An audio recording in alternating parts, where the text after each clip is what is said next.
Hey everyone, it's Jen and Monk here with Element 319 in Toledo, and we just closed on this Washington local house yesterday, and we thought it would be fun to show you the other side of the flip. Everybody gets to see the beautiful pictures once it's all done, but we want you to check out what these properties look like when we first get the keys. So let's go inside and check this out. Yeah, I don't want to get attacked by no giant spiders. I will protect you. Okay. Okay, neither of the doors were secured, so last night we came over and put board over the door.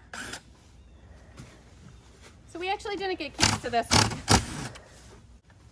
So a lot of times we don't know what we're walking into here.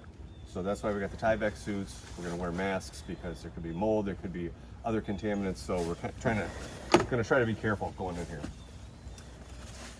We know this property has been sitting vacant for about 5 years.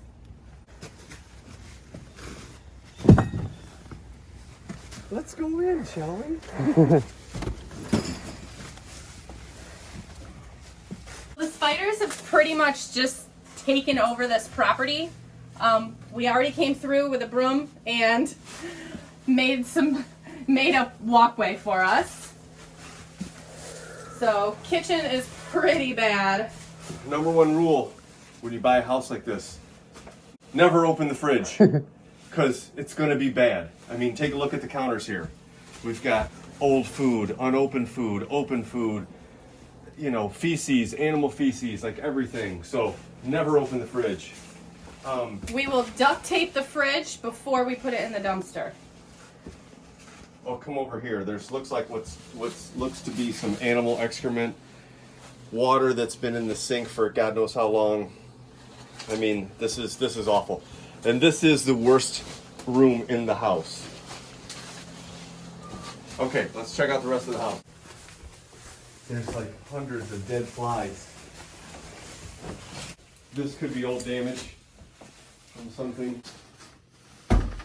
One thing that we look at when we buy a house, the mechanicals. These mechanicals have been taken care of and replaced not that long ago. So we've got a good hot water tank and a good furnace. Come this way, bathroom. Stuff all over the floor. God knows what it is. They couldn't have done better if they were setting this for a horror film. Now, there was a bedroom set in here and a dresser. The guy that sold to us, he got it out first. But, you know, a lot of times we get properties like this. It's like, after you get all the junk out, the next thing comes out is the carpet. And then usually we're, you know, pleasantly surprised by some hardwood floors underneath that can be salvaged. Let's check out the other bedroom. This one, again, they've left a lot of the furniture, a lot of stuff that's just, sometimes these people have something traumatic happen in their lives, like the death of a loved one or something like that, and they just shut down and they can't deal with it anymore. And a lot of times they stop cleaning, they stop doing anything. And that's usually what happens and how these properties fall into disarray like they do. But again, a lot of this stuff in here, it's dirty wise, that's not too bad, but it's just got a lot of junk that needs to be gone through and sifted through and see if there's anything that's, you know, salvageable that we can donate to needy families or whatever, but the rest of it right to the dumpster. Right, well that was a fun look at our next project, so I'm excited. Are you excited? I'm always excited to make something livable again after, you know, it looks like how it did. I mean, I am passionate about giving somebody a nice place to live, you know, and taking on projects that nobody wants to tackle. So what we're gonna do from here, the dumpster's on its way and the guys are gonna get started on clearing out the property. We're gonna get a hold of our tree trimmer. We're gonna get the trees trimmed up. So that's gonna be the first step.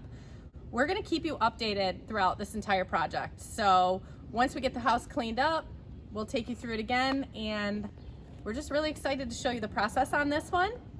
And we're hoping it's going to take us about 8 weeks. We'll see. Smaller Fingers house. crossed. Fingers crossed. Maybe less. The last one we did in 7 weeks, so maybe we can beat that. The last one was a little less dirty than this one. Okay, yeah. Well, there's always that. Mm-hmm. Yeah, and there's always the variables that you run into that you have no idea that can, you know, set you back. And then you're at the mercy of contractors' schedules as well. So we try to do as much as we can ourselves to keep the project pushing forward each day. And if we can't, then we've got somebody else here working. So. All right, well, thanks for checking out our video, and we will see you soon.